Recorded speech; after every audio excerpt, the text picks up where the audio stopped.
আপনাদের স্বাগত জানাই আমি আমার কথা শুনবার জন্য। রাষ্ট্রের ইতিহাসে কিছু সময় আসে যখন মানুষ ভাবে এবার বুঝি সব বদলে যাবে, ক্ষমতার বিন্যাস বদলাবে, রাজনীতির ভাষা বদলাবে, এমনকি নৈতিকতার মানদণ্ড নতুন করে সংজ্ঞায়িত হবে।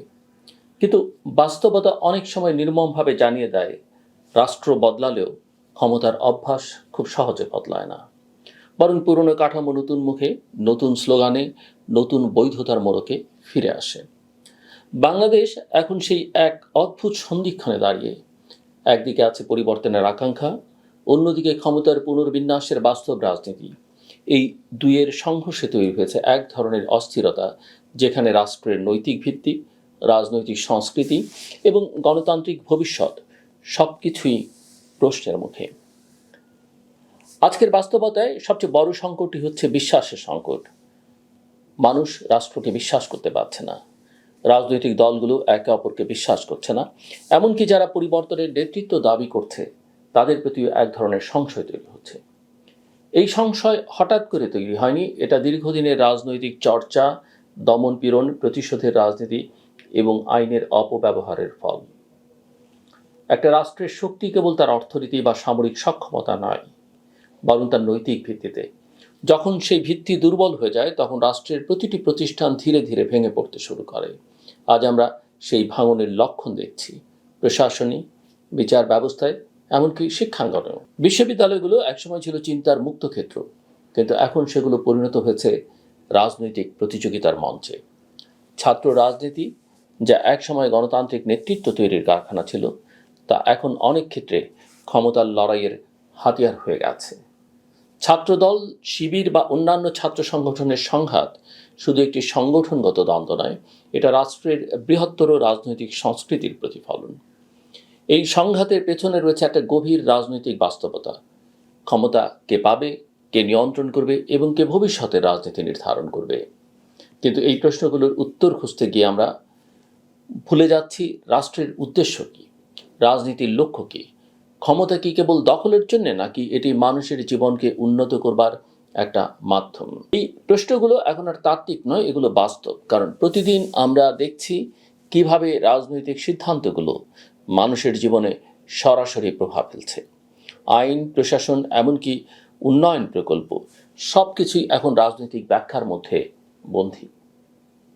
আন্তর্জাতিক প্রেক্ষাপট এখানে গুরুত্বপূর্ণ। দক্ষিণ এশিয়ার ভূ রাজনীতি দ্রুত পরিবর্তন হচ্ছে।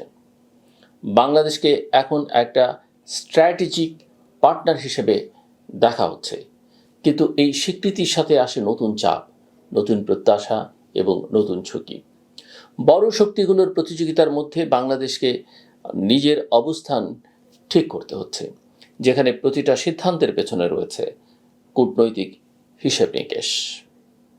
কিন্তু সমস্যা হচ্ছে, এই বড় খেলায় অংশ নিতে গেলে রাষ্ট্রের ভেতরে একটা শক্তিশালী, স্থিতিশীল এবং বিশ্বাসযোগ্য কাঠামো প্রয়োজন।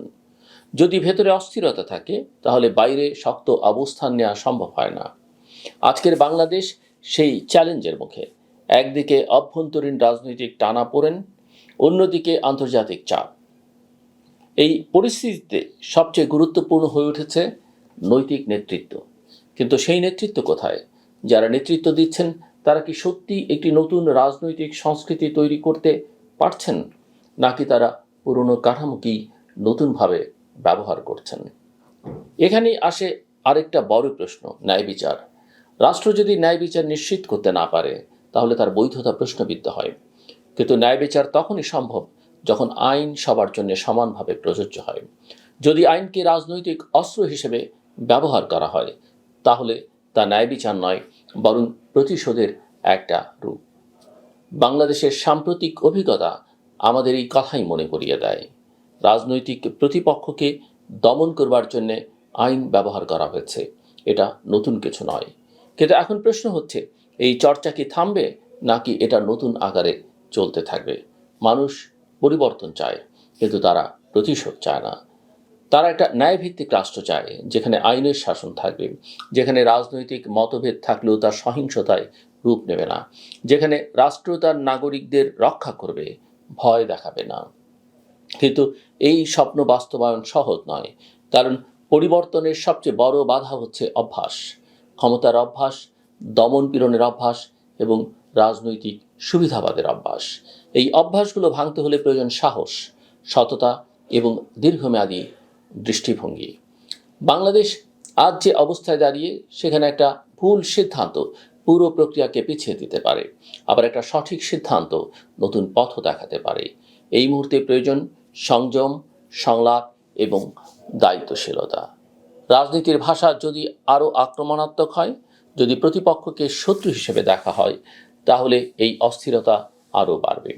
কিন্তু যদি আমরা বুঝতে পারি রাষ্ট্র কারো একার নয়, এটা সবার, তাহলে হয়তো এটি নতুন সূচনা সম্ভব। এখানে একটা সূক্ষ্ম কিন্তু গুরুত্বপূর্ণ বিষয় আছে।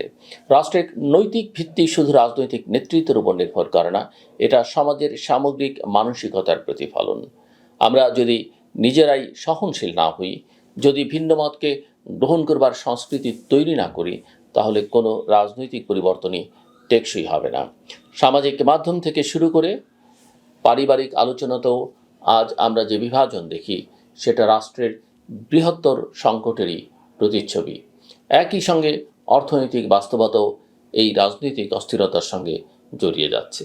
বিনিয়োগকারীরা স্থিতিশীলতা চায়, উন্নয়ন প্রকল্পগুলো ধারাবাহিকতা চায়। যদি রাজনৈতিক অনিশ্চয়তা দীর্ঘস্থায়ী হয়, তাহলে এর প্রভাব পড়বে কর্মসংস্থান, শিল্প খাত এবং সামগ্রিক অর্থনীতিতে। ফলে রাজনৈতিক সংকট আর কেবল রাজনৈতিক থাকে না, এটা ধীরে ধীরে অর্থনৈতিক ও সামাজিক সংকটের রূপ নেয়। আরেকটি বিষয় আমরা প্রায়ই এড়িয়ে যাই, প্রজন্মের প্রশ্ন। নতুন প্রজন্ম যারা এই পরিবর্তনের সময়টাকে প্রত্যক্ষ করছে, তারা কি শিখছে? তারা কি শিখছে সহনশীলতা, নাকি শিখছে বিভাজন? তারা কি গণতন্ত্রকে দেখছে একটি অন্তর্ভুক্তিমূলক প্রক্রিয়া হিসেবে, নাকি ক্ষমতা দখলের এক নির্মম প্রতিযোগিতা হিসেবে? এই প্রজন্মই আগামী দিনের নেতৃত্ব দেবে। তাদের কাছে আমরা কি ধরনের রাজনৈতিক সংস্কৃতি রেখে যাচ্ছি, সেটাই শেষ পর্যন্ত নির্ধারণ করবে রাষ্ট্রের ভবিষ্যৎ। শেষ পর্যন্ত রাষ্ট্রের ভবিষ্যৎ নির্ধারণ করে তার মানুষ। তারা যদি সচেতন থাকে, যদি তারা প্রশ্ন করে, যদি তারা জবাবদিহিতা দাবি করে, তাহলে কোনো শক্তি তাদের থামাতে পারবে না। কিন্তু যদি তারা নীরব থাকে, তাহলে ইতিহাসে নিজেই তাদের জন্য সিদ্ধান্ত নিয়ে নেবে। বাংলাদেশ এখন সেই মোড়ে, যেখানে সিদ্ধান্ত নিতে হবে আমরা কি পুরনো পথেই হাঁটব, নাকি নতুন পথ তৈরি করব। সময়ের প্রশ্ন একটাই, রাষ্ট্র কি সত্যিই বদলাবে, নাকি আমরা শুধু বদলের ভ্রমেই বেঁচে থাকব। আমার কথা শুনবার জন্য অসংখ্য ধন্যবাদ। আপনাদের সবার জন্য শুভকামনা।